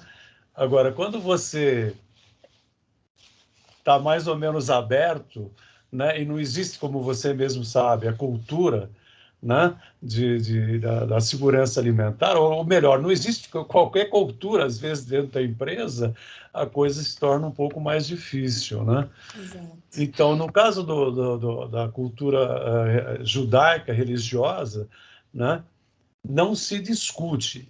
É isso e é isso mesmo. E acabou. E acabou. Marcos, Não... é interessante que você me fez lembrar de uma situação que eu peguei em auditoria, que era de uma compra emergencial de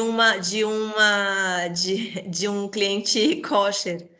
E, na verdade, para os fornecedores emergenciais ali homologados, não atendiam, assim, né, naquele rol, e a decisão foi não fornecer. É Então, simples assim. Se eu não vou atender o cliente, eu não forneço. Eu não vou comprar uma matéria-prima que vai pôr em xeque aquilo que é uma exigência do cliente. Então, não forneço. Isso é nítido que a gente vê uma cultura de segurança de alimentos, pensando nesse atendimento de cliente, pensando, né, nessa crença religiosa como uma questão de segurança, né, para esse público. e é mais fácil, no caso, por exemplo, dos alimentos kosher, porque os religiosos mantêm, vamos dizer assim, quase que um manual. Por exemplo, existe uma empresa chamada BDK que fornece alimentos para kosher, né? Tem um selo, inclusive, caracterizando que aquele é um alimento kosher. E elas, mensalmente, eles alteram os fornecedores ou não, e os produtos ou não que são kosher ou não, que vai desde pasta de dente, sabonete, não é só produto alimentar, é qualquer coisa que não possa ser utilizada naquele produto final. Por exemplo, você não pode comer frutos do mar, então não se come frutos do mar. Por quê? Porque está escrito que não se pode comer frutos do mar. Você não pode comer carne de porco, porque está escrito que você não pode comer carne de porco, porque o porco é ruminante, mas não tem os cascos fendidos. É inquestionável, né? É inquestionável, mas isso eu estou falando é só para os religiosos. Os não religiosos estão livres para comer qualquer coisa. Assim como as empresas também estão livres para fazer o que elas bem entendem, Que né? elas bem entendem. Então, todo mês sai esse manualzinho, né, explicando quais as empresas que já não são fornecedoras de produtos kosher, quais empresas que integraram dentro desse contexto, quais os produtos que deixaram de ser, porque todos os produtos kosher têm que ter uma supervisão rabínica. Muito bem. Então, você não pode comer peixe que não tem escamas, mas tem barbatana, enfim, uma série de coisas. É uma loucura. Eu não sou religioso, então Você come bife à parmegiana, né? eu como bife à parmegiana, tá? Mas eu não como carne de porco. Não porque eu não gosto, simplesmente, tá? É que os religiosos, eles têm uma crença que eu acho muito bonita. Eles acham que os alimentos, eles não servem só para alimentar o corpo, eles servem para alimentar o espírito. Cada alimento tem uma energia que vai ser fornecida para um determinado órgão do corpo. Tudo isso faz com que você se eleve espiritualmente. Eu Esse é o acho que conceito. eu acho que a gente tem que pensar que a cultura ela tem que estar arraigada no cerne das pessoas. Se a gente tem uma empresa, seja ela uma empresa que forneça um alimento específico para atender um determinado público em função de uma condição religiosa ou não, a gente tem que pensar na cultura. A cultura de segurança de alimentos, ela tem que fazer parte do contexto da organização. Isso vai nascer de uma série de coisas, né? De uma alta direção comprometida e consciente sobre o tema. A gente vai ter isso dentro de uma diretriz posta aí para a hierarquia, com pessoas com responsabilidade, com autoridade, para fazer com que essa cultura seja estabelecida. Sim, nós precisamos de treinamento, gente. As pessoas precisam receber capacitação para entender os riscos, entender os impactos que um alimento não seguro pode trazer, né? Vamos pegar aí pessoas que têm alergias a determinados alimentos, são pessoas que sofrem muito com isso, e um alimento não seguro é um alimento que contém um alergênico que eventualmente não foi avisado àquela pessoa. E a gente tem que considerar que o processo de comunicação das empresas tem que ser muito aberto. Nós temos uma regra, nós somos desse jeito e a nossa marca está pautada nisso. A Ana comentou sobre marca, né, Ana? Muitas empresas têm a sua marca como ativo e ele vale muitas vezes mais do que as indústrias que ela possui, porque ela tem um nome a zelar. Então, quando a gente fala de cultura de segurança de alimentos, a gente está procurando aqui conscientizar, né? E eu acredito que todos aqui estão altamente conscientizados, estão com o desafio de levar essa conscientização para dentro das suas organizações, é que cultura não se discute. A gente faz um alimento seguro e pronto. Eu acho que essa é a grande deixa. E outra coisa, acho que como a gente estava falando, no caso, a gente está falando de faixas etárias altíssimas, né? São as populações sensíveis, As obviamente. populações muito mais sensíveis. Não pode ter muito sal, não pode ter isso, não pode ter aquilo, pode ter uma série de coisas. Então, também os cardápios não se alteram significativamente, entendeu? Não tem tantas alterações. Tem um uso pretendido bastante específico, né, Bastante Marcos? específico, né? Eu lembrei também de uma. Desculpa, Marcos, mas o Alfredo comentando. Eu lembrei de uma situação que eu achei interessante também, que foi uma sacada que uma empresa que era do meio da cadeia fez para tentar trazer de uma forma mais próxima para os funcionários as consequências e a ocorrência, às vezes, né? Que era uma empresa de exportação de aditivos, e assim, os perigos, as reclamações dos clientes para os operadores ali era muito indireto, né?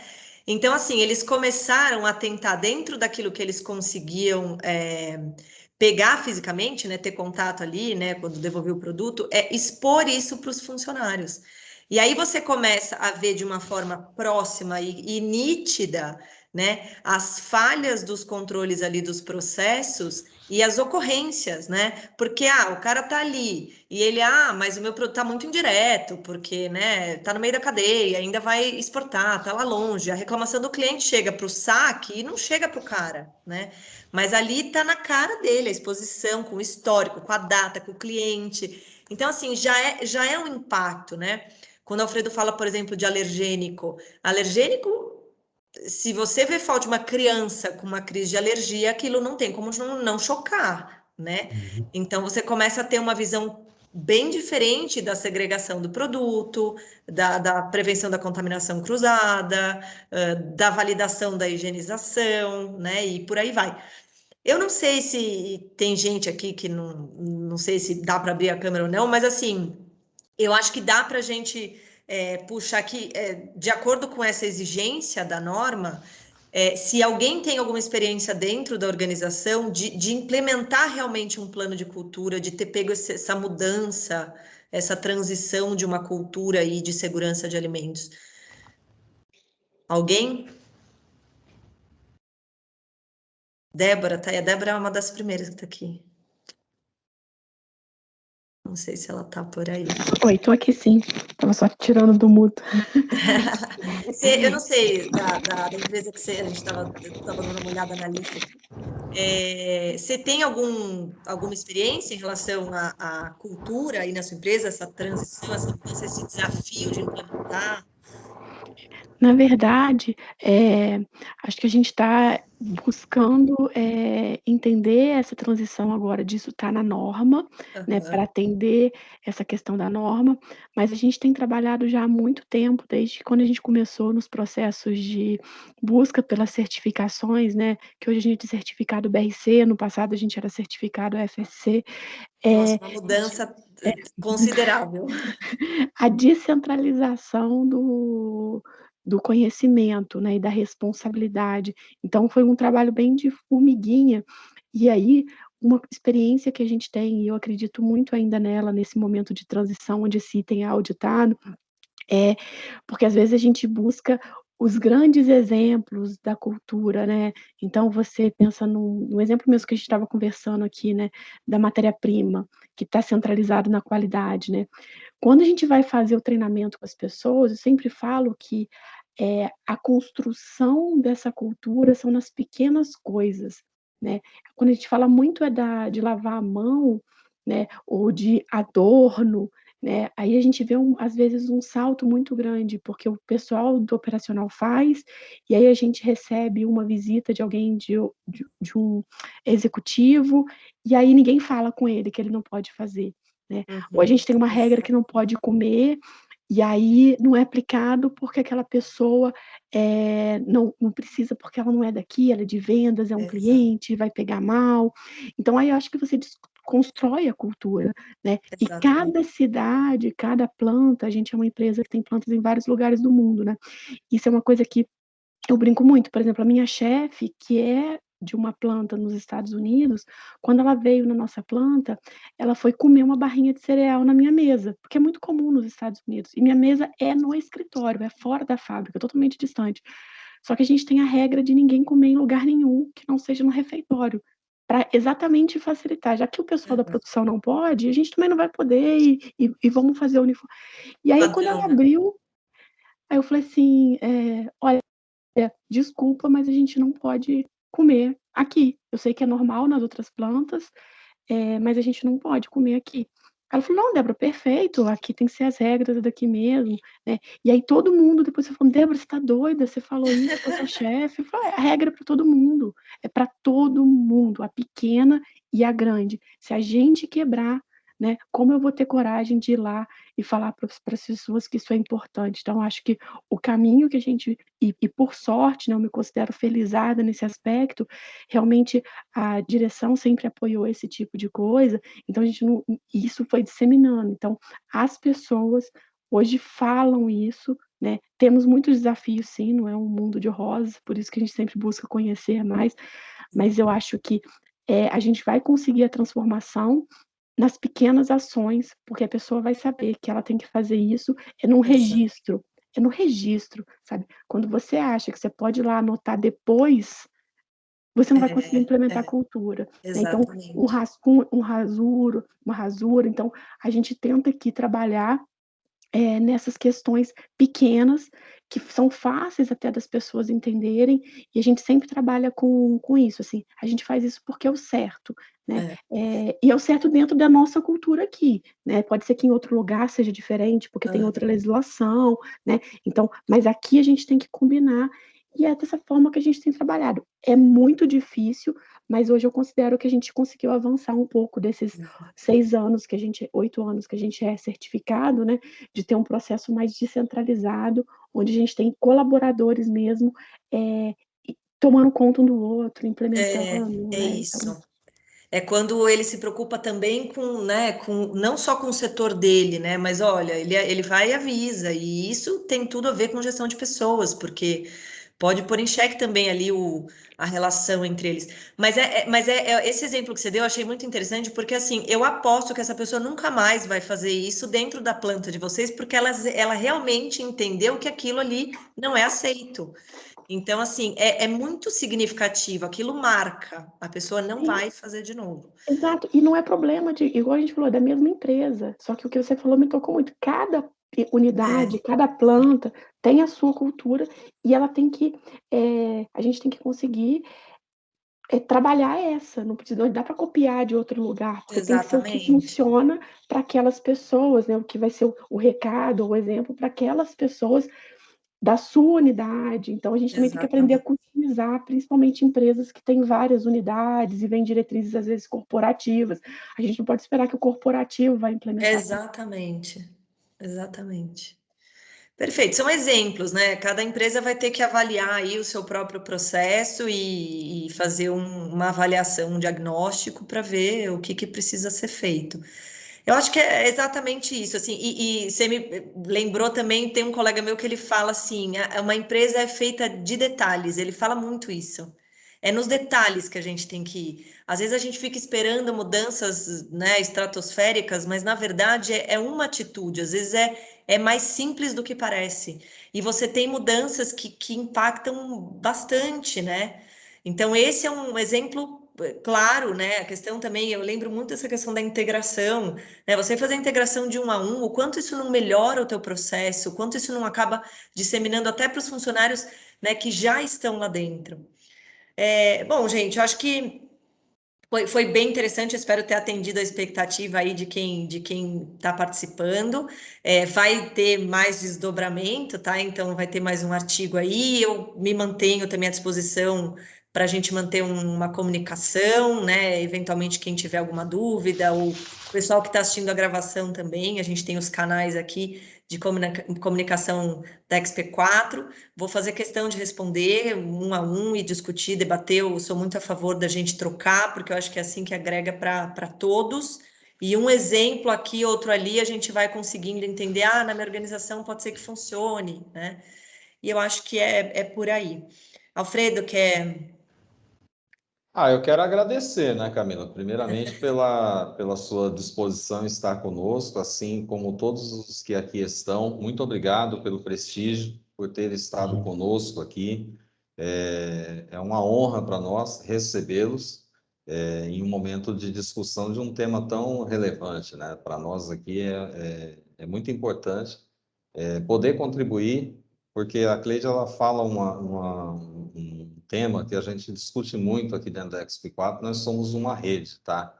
E a gente, quando ouve da Camila, uma parceira nossa, dizendo que ela se dispõe a responder, é porque isso realmente faz parte do DNA da XP4. Então, a gente espera sinceramente aí ter atendido, né? Da minha parte, eu só tenho a agradecer e com certeza, Camila, as suas considerações foram excelentes e muito obrigado pelas contribuições dos demais que aqui estão, para que a gente possa, né, estar incentivado. A gente está sempre se desafiando e esperamos sempre entregar para vocês, né, os nossos parceiros, aqueles que fazem parte da nossa rede, os melhores resultados, tá? Então, muito obrigado, tá? Agradeço muito, muito, muito vocês e esperamos aí reencontrá-los em novas oportunidades que virão com certeza, tá bom? Não se esqueçam, isso aqui vai ser disponibilizado como uma gravação para que as pessoas possam ouvir as nossas experiências e, quem sabe, disseminá-las para que as empresas, de fato, consigam ter uma cultura positiva para a segurança de alimentos. Maravilha. Obrigada, Pedro. Boa noite. Obrigado, boa Grande noite. abraço. Tchau, tchau para Obrigado, todos. boa noite. Obrigada, boa noite. Boa noite, boa Tchau, noite. tchau. Obrigada, Débora, Sol, Maravilha. Marcos, todos. Todos. Agora que você já tem uma solução viável para a realização das suas palestras, entre em contato conosco ou agende uma reunião remota, nos encontre nas redes sociais ou acesse o nosso site www.exp4.com.br. Estamos em suas melhores decisões.